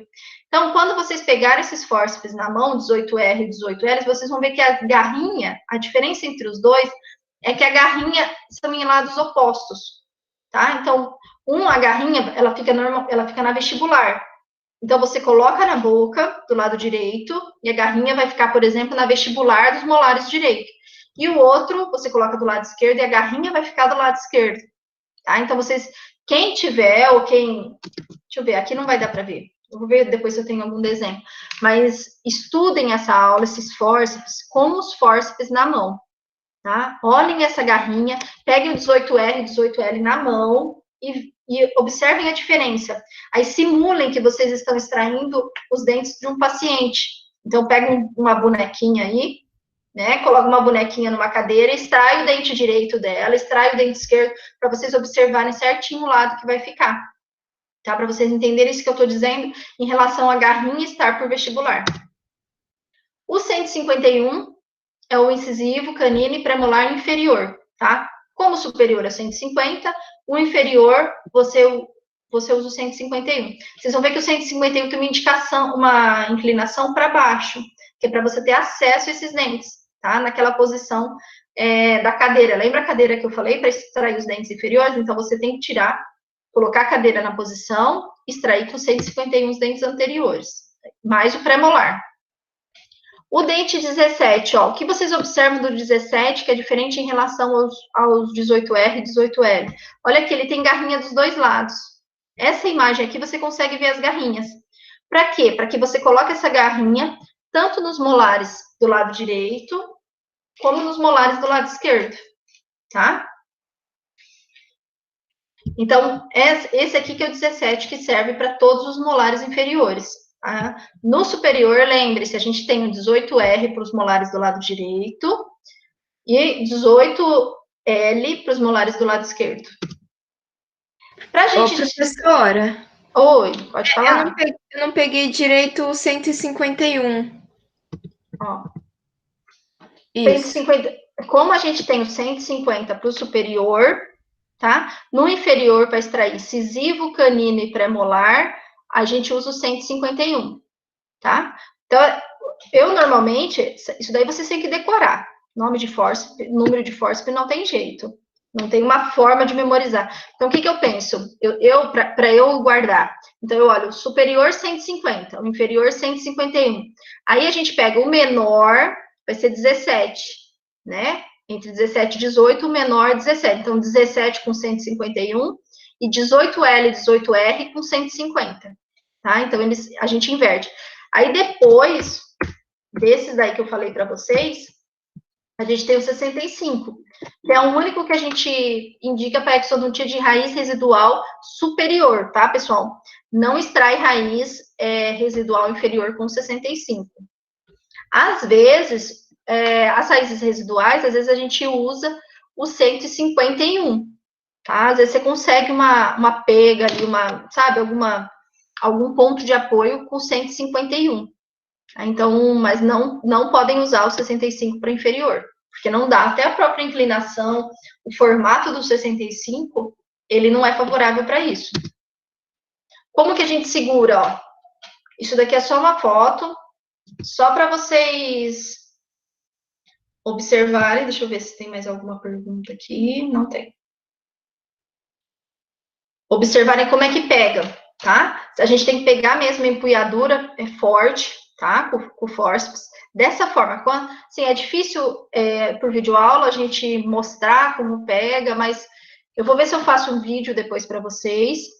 Aí eu posto na próxima aula para vocês entenderem. Eu pego o instrumental, eu mostro as pontas dos meus fórceps para vocês estudarem aí em casa, que é mais fácil. Ó, a forma como a gente pega, tá vendo que pega na vestibular e na lingual, sempre. Os fórceps que tem essas garrinhas sempre você vai encaixar na vestibular do dente. Olha lá, tá vendo? Vestibular e lingual. Pra gente pegar. Em relação aos movimentos dos fórceps, aqui a gente vai ter que aprender o que eu posso fazer com esse fórceps, como é que eu extraio um dente. Então, a gente vai ter 4 movimentos por fórceps, pessoal. Somente 4, tá? Aí, o que vocês têm que observar? Que não são em todos os dentes que eu posso fazer os quatro movimentos, tá? Você tem que observar cada caso, e quando eu perguntar na prova, você observa as informações a mais que eu estou dando nessa prova. Quando eu digo, por exemplo, extrair o dente 26, e eu digo para vocês que ele está em íntimo contato com o seio maxilar, quer dizer que vocês não podem fazer um movimento de intrusão nesse dente, tá? Porque senão vocês vão jogar esse dente para dentro do seio. Mas eu vou explicar cada um desses movimentos. Ó, intrusão, o próprio nome diz, tá? Para vocês entenderem, é quando a gente joga, a gente desloca esse dente para cima, tá? Nos superiores, ou para baixo nos inferiores. Para baixo nos inferiores, a gente pode jogar para dentro do canal mandibular, tá? O canal do nervo, onde passou o nervo alveolar inferior. O canal do nervo. E, então, tomem cuidado com isso também quando eu disser nas questões. Lateralidade é quando você faz vestíbulo lingual. Rotação é quando você segura e roda o dente. E extração é o ato de você tirar o dente do alvéolo, tá?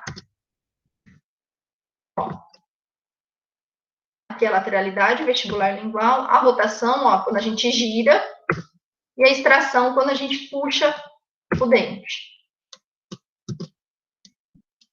Ó, esses aqui são alguns outros nomes que a gente pode encontrar, tá? Em questão de concurso, a intrusão a gente pode chamar de impulsão ou pressão apical, e a tração a gente pode ser chamada de extração, que nada mais é do que você tirar o dente do alvéolo, tá? Então, o que é impulsão ou intrusão? Aí eu falo intrusão para vocês, acho que é mais fácil para vocês relacionarem ao movimento, né? Mas existem alguns autores que usam o termo impulsão. Para que você faz a impulsão? Ela melhora a adaptação do mordente do fórceps no dente, porque você vai colocando o fórceps mais apical possível, tá? E você vai, com isso, você vai jogando o dente para, vamos fazer um dente superior, tá? O esquema está dizendo que é um dente superior, cada vez mais para dentro do alvéolo. Ele desloca o centro de rotação do dente para apical, melhorando a transmissão de força, ó. Então, quanto mais para apical você vai fazendo suas forças, melhor e menor a chance de você fraturar esse dente no seu movimento. Então, não adianta você colocar seu fórceps aqui em cima na coroa, você vai fraturar. Então, quanto mais para baixo, quanto mais movimento de impulsão você faz, melhor.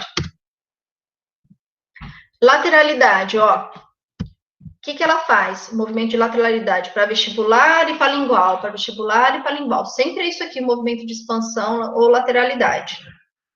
Causa a expansão das tábuas ósseas do alvéolo, tá? Então, ele é realizado de forma lenta e gradual. Então, não é assim, você pega com força e vai lá para vestibular. Com muita força e vai para lingual, não.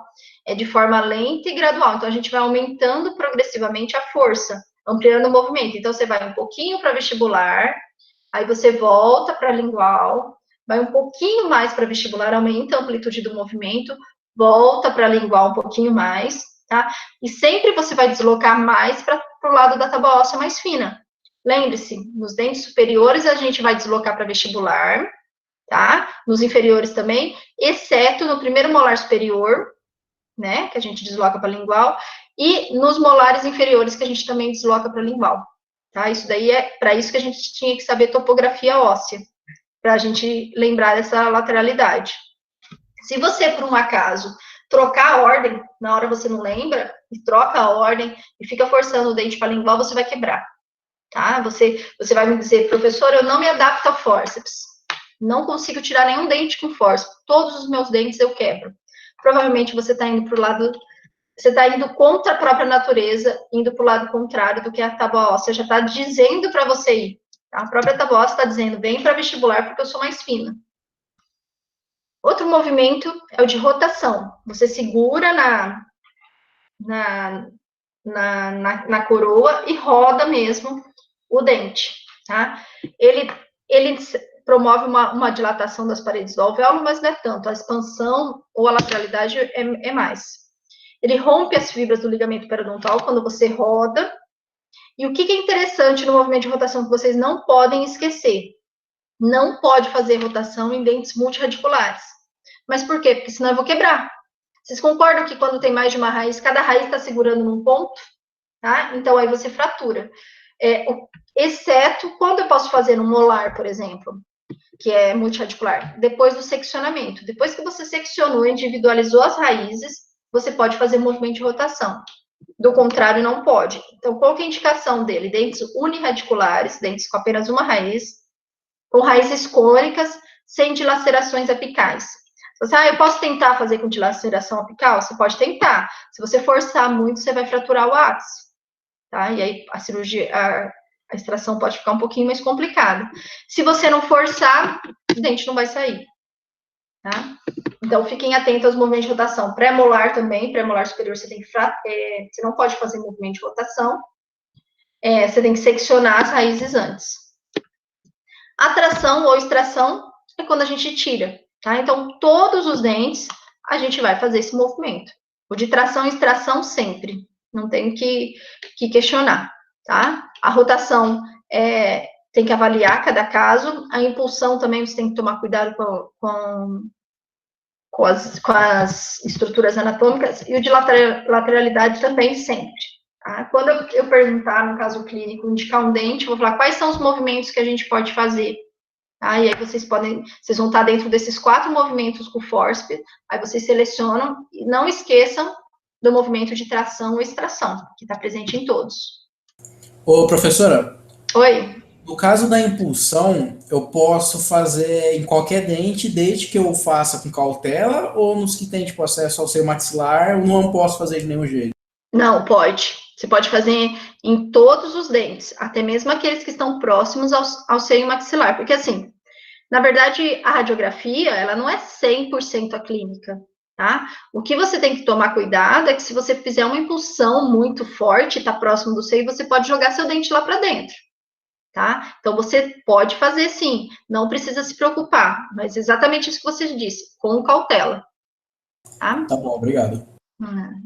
Ó, tá vendo? Então, os dentes multirradiculares, ó, tá vendo? Você pode fazer impulsão, mesmo superiores. Aqui tá falando nesse slide. O que você pode dizer, por exemplo, se eu perguntar na prova e disser que ele está em íntimo contato com o seio, e aí eu falo, eu posso fazer impulsão? Posso até fazer essa pergunta. Você vai responder exatamente isso que o colega já falou. Pode fazer desde que esteja com cautela para não jogar esse dente para dentro do seio, para não dar uma comunicação. Muitas vezes, gente, a gente tem uma comunicação com o seio na extração e nem foi culpa da técnica cirúrgica. Às vezes o dente estava tão grudado na membrana do seio que quando você tira, você já faz uma comunicação. Né? E aí vocês vão aprender a fazer a manobra de valsalvo para ver se aconteceu essa comunicação, e vocês fazem o tratamento ali na hora muito simples, não tem problema, não tem grandes complicações. Tá? O problema da comunicação é quando a gente não faz o diagnóstico ali na hora e não trata. Aí começa a ficar, tem que rodar retalho, tem que passar antibiótico, aí começa a complicar. Ó, cuidado na forma de apreensão de coroa, pessoal, para não quebrar, tá? Olha aqui nesse esquema. A pessoa colocou o fórceps e colocou o fórceps em cima do tecido ósseo. Quando a gente encaixa o fórceps na coroa, a gente encaixa no dente. A gente tem que entrar, por isso que a gente faz o descolamento da gengiva antes e coloca esse fórceps por baixo, tá? Porque se você coloca aqui, além de você não conseguir luxar seu dente, você vai quebrar esse osso. Aí pode ser que você quebre todo o osso da vestibular. E como eu disse, o osso da vestibular, ele não vai regenerar depois. Vai formar um defeito ósseo aqui. Ó, forma de tirar. Quando você coloca o fórceps, ó, normalmente eu seguro aqui, eu faço pressão com a mão do lado oposto, tá? Para você ter a força do fórceps, quando vocês começarem a trabalhar com eles, vocês vão entender. Ele tem muita força. E é uma força que a gente não sente, porque ele é um instrumental robusto, assim, meio... Eu não gosto muito de trabalhar com fórceps, eu só uso o fórceps para aquelas indicações restritas mesmo. Eu gosto muito de extrator. Mas, por exemplo, se vocês me perguntarem se eu tiro o terceiro molar com fórceps, nunca. Tá? Raramente eu uso fórceps para terceiro molar. E eu já vi muitos casos de fratura de mandíbula porque tentou usar fórceps no terceiro molar. Porque a força que você transmite para por causa do desenho do fórceps é muito grande e você acaba fraturando a mandíbula. Tá? Então, eu não gosto. O que eu peço para vocês? Vocês vão trabalhar com fórceps na graduação? Vocês vão trabalhar com fórceps o resto da vida de vocês. Mas aprendam a trabalhar também muito bem com o extrator. Porque na hora de que fratura, essas coisas, vocês têm que saber mexer com o extrator. É um pouquinho mais difícil? É. Mas depois que vocês pegam o jeito, vocês vão ver que tudo se resolve com o extrator. Tá? Ó, cuidado com as forças, tá? Como eu disse, o fórceps tem muita força, ele transmite muita força, pra gente não acontecer isso daqui, ó. Quebrar um fórceps desse é uma coisa, foi muita força, tá? Ó, pra não sair o osso junto, às vezes, a forma que você coloca, você acaba tirando o osso junto com o dente, não é isso que a gente quer. Lógico que, por exemplo, tirar um terceiro superior, onde o osso é bem esponjoso, lá na região do tuber, vir um pedacinho de osso, na hora que a gente tira um dente, não é uma coisa de outro mundo, incomum. Às vezes sai. Então, isso nem foi problema de força. Isso é por causa da porosidade do osso. Mas nas outras regiões da boca é difícil o osso vir junto. Tá? A menos que esteja anquilosado, né? Que tem algum problema. Os extratores. Em algumas escolas eles chamam de elevadores, de alavancas. Tá? Então, assim, vocês usem os nomes que vocês quiserem, mas desde que vocês saibam o que a gente está falando. Para a nossa clínica, se vocês observarem na nossa lista de material, a gente tem a seleção de 4 extratores, tá? Básicos, que a gente usa. Vocês vão ter essas 2 bandeirinhas, que é o nome popular que a gente usa para identificar. Então, você vai ter o Seldin curvo do lado direito, o Seldin curvo do lado esquerdo. E aí, vocês vão ver que está escrito no desenho aqui, ó, um R e um L. Tá? Então, vai ser o Seldin que vai ser usado para o lado direito, o Seldin para o lado esquerdo. Vai ter o extrator apical, tá? E o extrator reto, Seldin reto. Tá? Então, esses 4 a gente já resolve toda a nossa vida, né, na cirurgia. Como que a gente segura? Isso aqui também eu vou, na hora, na prática, por isso que a gente precisa da prática nessa aula aqui, para vocês, ou vocês fazem a prática em casa. Pega dessa forma que está indicando. Tá? O cabo dos extratores, ele é mais grosso, que é justamente para não escorregar. Esse cabo, ele é tratado que ele não fica liso.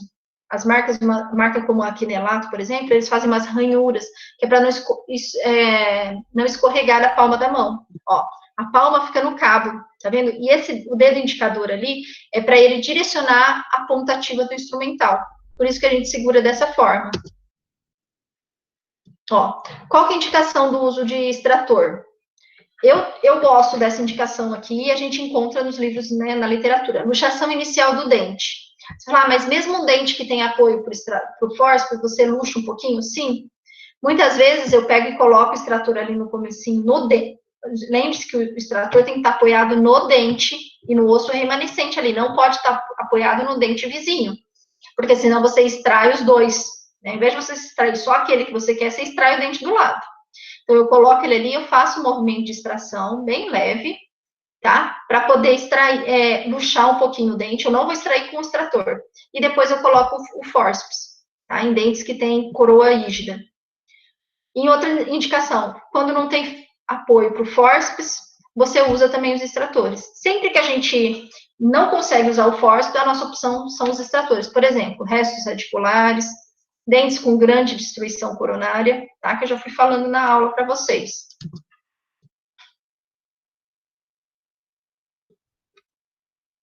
Deixa eu ver. Aqui tem uma pergunta. Professora, para fazer a impulsão, a gente faz com fórceps apertado o dente ou mais relaxado, solto?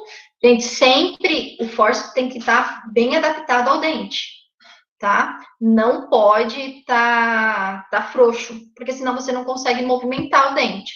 Sempre, ele tem que estar justaposto, sempre. O que você fala assim, dessa força aí, fala, tem que ser com cautela. Essa cautela você vai dar na sua mão, tá? Você vai saber.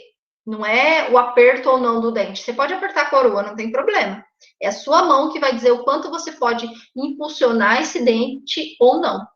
Tá? Então, você tem que sempre estar justaposto. Acho que eu consegui. Se eu não conseguir responder, depois você me manda mensagem de novo. Ó, como que a gente segura, tá? Você segura na palma da mão o cabo e direciona com o indicador. Então, empunhadura, dígito, palmar e o dedo indicador sobre a haste para você direcionar onde você vai colocar esse extrator. Qual que é o princípio do uso do extrator e que vocês acabam sofrendo por não conseguir usá-los? Fala, eu não consigo ponto de apoio. É a palavra que eu sempre escuto, que eu sempre ouço falar de vocês, é professora, eu não estou tendo ponto de apoio, vem me ajudar. Tá? Ponto de apoio, está tudo relacionado ao extrator. Como é que eu acho, o que é o ponto de apoio? Ponto de apoio é aquele lugar onde você vai colocar no tecido ósseo, tá? Ou no dente que você vai extrair, de forma que você consiga movimentar esse dente, tá? Isso é ponto de apoio. Aí você fala, mas como é que eu acho? Teoricamente, assim, a gente dá as definições, tudo, mas é um pouquinho difícil para vocês. Na prática é mais fácil. Tá? Você vai ver um lugar onde você coloca seu extrator e ele não fica escorregando. Tá? Isso é ponto de apoio. Então, ó, o princípio do uso do extrator. A lâmina da parte ativa vai ser sempre voltada para o dente a ser extraído. Aqui, ó, vocês vão observar, aqui, ó, tá vendo que o extrator, ele tem a parte lá onde está meu dedo lá atrás, é uma parte inativa, e a parte ativa é essa aqui, ó. Então, tem duas partes. Se vocês olharem o extrator reto, da mesma forma. Tá? Então, a parte ativa sempre vai estar voltada para o dente que você vai extrair. A força vai ser aplicada preferencialmente na distal e na mesial. Na vestibular e na palatina ou na lingual, é difícil também, tá? Então, você sempre vai colocar o extrator ou na mesial ou na distal do dente.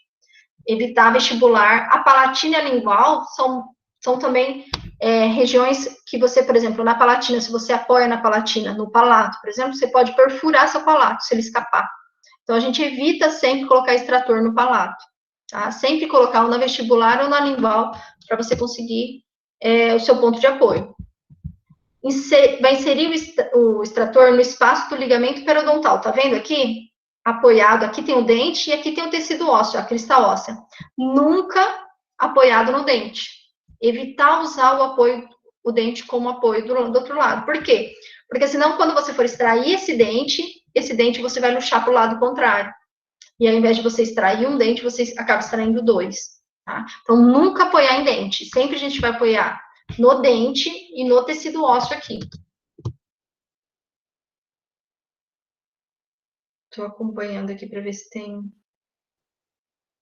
Pronto. Quais são os movimentos? Lembra lá que nos movimentos dos fórceps, a gente tinha 4 movimentos, né? Que era impulsão, intrusão, lateralidade... agora eu já até esqueci, impulsão, lateralidade, rotação e tração. Então, eram 4. Aqui, a gente tem 3, tá? Então, tem cunha, alavanca e sarilho nos extratores. Que o sarilho a gente pode dividir em eixo e roda. Como que é a cunha? Ó, só para vocês entenderem, quando a gente tiver na nossa aula, eu vou mostrar isso no manequim. O extrator, mas para vocês, dá para vocês fazerem. Peguem um manequim aí que vocês tenham de dentística, de pério, usem os extratores. tá? Dessa forma, pega essa descrição que está escrito o que é a cunha, pegue um extrator e use no próprio manequim. Lógico que vocês vão extrair o dente, senão os professores de pério, de dentística, vão me matar. Mas só simule para vocês entenderem o que é a cunha. O extrator é inserido no espaço do ligamento periodontal, ó, ele fica paralelo ao longo eixo do dente e faz um movimento de meia rotação, tá? Então, esse movimento, esse extrator aqui, você vai usar extrator reto ou extrator apical, tá? Para você fazer esse movimento de cunha. Então, você coloca lá e faz um movimento de meia rotação, né? Com o próprio extrator, o extrator apical aqui, vocês conseguem ver o movimento melhor do que com o reto, tá? Ó, a cunha, tá vendo? De novo, o extrator é inserido, só para vocês entenderem aqui, ó, tá vendo? No espaço do ligamento periodontal, você roda esse extrator, meio, né? Não fica rodando muito, roda um pouquinho e aí o dente vai saindo com esse movimento de meia rotação que você faz. Esse é o movimento de cunha. Alavanca. A alavanca segue esse princípio, pessoal. Quando você coloca uma alavanca, você levanta a outra ponta, tá? Então, é a mesma coisa. Você vai colocar o dente, o extrator, e vai elevar o dente jogando como se o dente fosse a pedra, ó. É esse princípio de alavanca. Esse aqui é o braço, seria o extrator, ó. Você coloca e você levanta e joga, ó. Mesma coisa se você fosse levantar uma pedra. Então, esse é o movimento de alavanca. O que vocês vão ficar na dúvida? Você fala assim, eu estou realizando um movimento de alavanca, de cunha. Pessoal, não importa. Na hora, quando vocês forem fazer a extração, vocês vão usar todos os movimentos juntos. E assim, vai realmente estar tudo misturado, não dá para você identificar exatamente. Ao mesmo tempo que você está fazendo alavanca, você está fazendo cunha. Tá? Então, isso daí não é importante. O que é importante é que vocês saibam fazer todos os movimentos. Tá? Eixo e roda. O extrator ele é inserido no espaço do ligamento periodontal, mas... Professora, pode falar. nesse caso da alavanca, eu só faço de um lado, o palatino ou vestibular, ou eu posso fazer de ambas as partes, independente da espessura óssea? Lembra que eu falei ali, o movimento de extrator, a gente evita trabalhar na vestibular e na lingual. A gente trabalha na mesial e na distal. Do lado. Tá, mas aí no caso, a hora que eu puxar a alavanca para erguer o dente, ela não vai pegar no dente ao lado, a hora que eu abaixar a alavanca? Então, você vai colocando... É que assim, é difícil agora para vocês só teórica. Mas quando você coloca, você vai entrando devagar. Ao mesmo tempo que você entra com a alavanca, seu dente vai subindo. Ele sobe. Tá, entendi. Não chega a baixar tanto ao ponto de relar do lado. Não. E se ele tá relando do lado, aí, por exemplo, você tá na mesial, tá subindo. Aí você vai na distal, vai subindo. Ele vai subindo. Ao mesmo tempo que o extrator entra, o dente sai. Aquele princípio de que dois corpos não ocupam o mesmo lugar, né? É isso, dessa forma. Obrigado, professora. Ó, aí depois tem um último movimento, que é eixo, roda ou sarilho. Aqui, o extrator ele já é colocado de forma perpendicular ao longo eixo do dente, tá? Aí o cabo funciona como um eixo e a lâmina como uma roda, que leva o dente a se realizar no movimento de rotação. Isso aqui é a definição, mas vamos ver como é que funciona, ó. Esse movimento de sarilho, eu gosto muito de fazer com o extrator apical, tá? Então, você coloca ele aqui, do lado, e aí você vai rodando, só que é como se fosse o primeiro movimento, só que ao invés de você colocar o extrator paralelo ao dente, você coloca ele perpendicular, ou seja, deitado, tá? Mas é como se fosse o mesmo movimento, você vai rodando, fazendo um movimento de meia rotação, até que o dente vai saindo. Basicamente, pessoal, todos esses movimentos é aquilo lá, você penetra o extrator e o dente vai saindo. No espaço onde você dilata um pouquinho do osso, você vai entrando e o dente vai saindo conforme você vai entrando. Por isso que quanto mais apical você consegue entrar com o extrator, mais fácil o seu dente sair, tá? Então, você vai entrando devagar. Alguém quer fazer pergunta? Não? Ouviu o microfone? Você vai entrando e o dente vai saindo. Esse é o eixo, roda ou sarilho, tá? Pra gente fazer. Deem uma olhada nos extratores de vocês, pessoal, e tentem fazer esses movimentos, tá? Vou ver se eu consigo fazer um vídeo para a próxima aula. Eu vou ver se eu acho algum manequim aqui da época da graduação que tem os dentes, para eu poder mostrar para vocês. Que aí eu faço. Ó, eixo e roda também, o sarilho, você também pode usar aqui, ó. Quando você extrai um dente, faz uma um seccionamento, ó, olha aqui, aqui tinha uma raiz. Eu pego, penetro com o meu extrator perpendicularmente, ó, e vou tentando elevar essa raiz que sobrou, ó. Entro aqui dentro do alvéolo. Então, não precisa ser necessariamente na mesial, na distal, relacionado aos dentes. Nessas situações, quando a gente faz seccionamento, você pode pegar dessa forma aqui, ó. Eu nunca vou perguntar para vocês na clínica, ó, que movimento você está fazendo, tá? Com o seu extrator, tá? Porque, assim, ao mesmo tempo aqui que você está fazendo sarilho, está fazendo eixo e roda, você está fazendo cunha também, tá? Então, não dá para a gente diferenciar. Você pode estar fazendo alavanca, né? Ó, a mesma coisa da alavanca, né? Você pode inclinar um pouquinho o seu extrator e aí ele fica perpendicular, paralelo, ao invés de ficar perpendicular, no mesmo ato da extração. Mas eu quero que vocês entendam que a gente vai ter que usar os três, normalmente, de tudo, para a gente conseguir tirar o dente. Porque, como eu disse para vocês, a nossa última opção são os extratores. Então, a gente vai tirar o dente com o extrator. Se você fraturar essa raiz ou se a gente não conseguir mais usar. Tá? Ó, lembra que eu mostrei? Sempre na mesial ou na distal. Evitar vestibular e lingual para a gente colocar o extrator, ó. A gente coloca aqui no meio. Aí você olha e fala assim, mas não está apoiado no dente do lado? Não está, pessoal. Tem uma crista óssea aqui, ó. Esse dente está grudado nesse dente que você... Esse extrator está grudado nesse dente que você vai extrair. Não está apoiado nesse aqui. Tá? Então, quando você fizer o movimento, quando você começar, caso você esteja errado, você vai sim ver que está movimentando o dente do lado. Então, você tira e coloca no lugar certo. Tá? Isso aqui que é sempre na mesial ou na distal. Você vê onde está o melhor ponto de apoio. Isso você só vai saber na hora. Olha aqui, só para revisão. A ação da cunha, ó. Tá vendo? Entra paralelo para tirar o dente. Né? Olha aqui o que eu falei para vocês tomarem cuidado com os movimentos de intrusão, ó. Até a cunha, né? Se você entrar muito paralelo aqui, empurrando, você empurrar seu dente para intruir, ou até com extrator ou com força, olha onde que vai parar. Tá? Isso aqui, ó, rompe a membrana do seio. Ó, isso aqui é esse dente aqui, ó, dá para ver o alvéolo, ó. Olha onde foi parar o dente, dentro do seio maxilar. Vocês vão ver que tem uma forma de se resolver isso, mas é uma coisa que não é muito legal de se acontecer, tá? Nas extrações.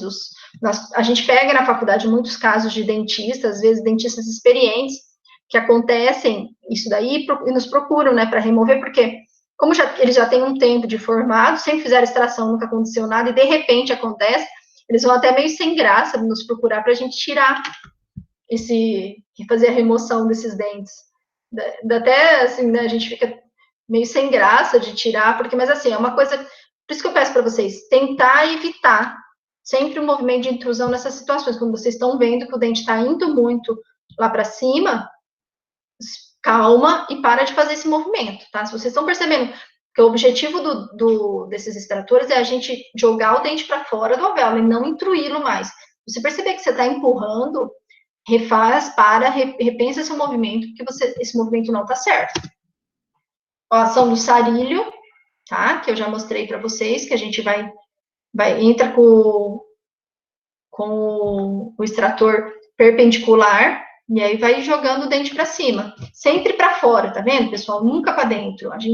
O único movimento que a gente joga o dente discretamente, mas não é o dente que a gente joga no movimento de intrusão com o fórceps, na verdade, a gente acaba rompendo as fibras ósseas, as fibras do ligamento periodontal lá embaixo. A gente não joga o dente, a gente não intrui ele, propriamente dito. A gente segura, rompe as fibras, vai um pouquinho para intrui e depois puxa de novo.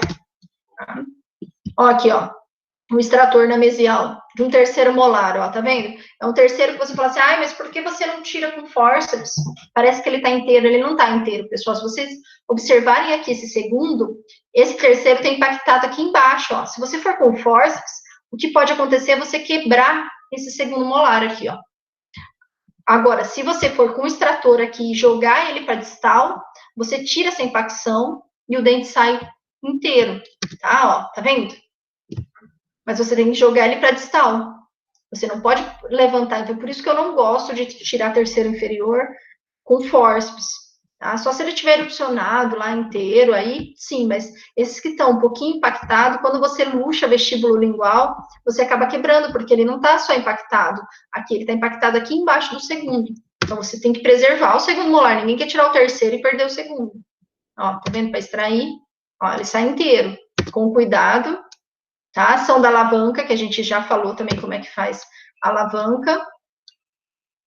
Ó, a gente vai entrando, vai fazendo a força e o dente vai subindo. Aqui também, ó, foi usada a alavanca. Tá? Você vai penetrando com a alavanca cada vez e vai jogando o dente para cima. Então, toda extração acaba que a gente usa todas as técnicas, tá? Você vai usar extrator, você vai usar as 3. Você vai usar fórceps, você avalia certinho, mas você acaba usando, né, a indicada para cada um. Então, em relação ao uso de fórceps extrator, a gente tem classificação de técnica exodôntica. O Graziano, ele, em 1968, ele dividiu dessa forma. Só que não é a classificação que a gente usa na clínica, tá, pessoal? Isso aqui é só para vocês saberem que existem algumas escolas que gostam dessa definição para trabalhar com os alunos, a gente não gosta. Então, como é que o Graziani se separava? Toda vez que você usava só fórceps, ele considerava a técnica primeira, que ele achava que era a técnica mais simples. Técnica segunda era quando você usava só extrator, tá? E técnica terceira é quando você tinha que fazer os retalhos, as cirurgias abertas. Tá? Então, essa aí era a classificação do Graziani. O que ele fazia? Ele avaliava o dente a ser extraído, aí a escolha da técnica dependia. Falou assim, vai fazer retalho? Então vai ser aberta. Já estava classificada. Escolheu instrumental, tal. Depois você podia usar com fórceps ou extrator, a técnica aberta. Ou a técnica fechada, ele faria com fórceps ou extrator. Tá? Então, lembre-se, a técnica aberta ele poderia usar qualquer um. Ou os dois juntos. Aí, na fechada, ou era a técnica primeira ou a técnica segunda, dependendo do instrumental que você usava. A gente aqui na faculdade, no Unifunec, a gente não usa essa classificação, a gente usa a classificação baseada aqui, ó, nessas técnicas aqui, que é o que eu vou passar para vocês na próxima aula, tá? Então, as técnicas cirúrgicas para extração, a gente vai entrar em exodontia simples, que vocês podem fazer com fórceps ou extrator, exodontia por seccionamento, exodontia por alveolectomia parcial ou exodontia por alveolectomia total. Quando eu perguntar para vocês nas provas, qual a técnica cirúrgica de extração que vocês vão usar para extrair o dente 27, qual que é? Vocês vão usar uma dessas técnicas, pessoal. Sempre a resposta está baseada nessas 4 técnicas. Então, vocês têm 25% de chance, se vocês chutarem, de acertar. Então, só isso aqui. O que eu vejo é que o pessoal se confunde quando eu pergunto técnica cirúrgica, eles usam assim, técnica da osteotomia, técnica de não sei o quê, e na verdade não é essa a resposta que eu quero. Eu quero esse slide aqui, que vocês me digam qual a técnica que vocês vão usar, tá? Ó, então, a aula de hoje a gente vai parar por aqui, e aí na próxima aula, aí eu explico certinho as técnicas para vocês, tá? Vocês têm alguma dúvida, pessoal? Não, professora, por enquanto não. Ó, vamos fazer o seguinte. Ah, vocês já falaram oi aqui, né? Já.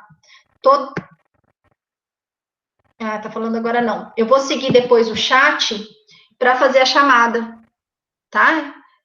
Quem não respondeu, por favor, coloque oi aí, porque eu vou seguir essa chamada aí para fazer eu vou seguir esses oi aqui para fazer a chamada. E aí, se vocês tiverem alguma dúvida, pessoal, pode enviar para mim, tá? Para o WhatsApp.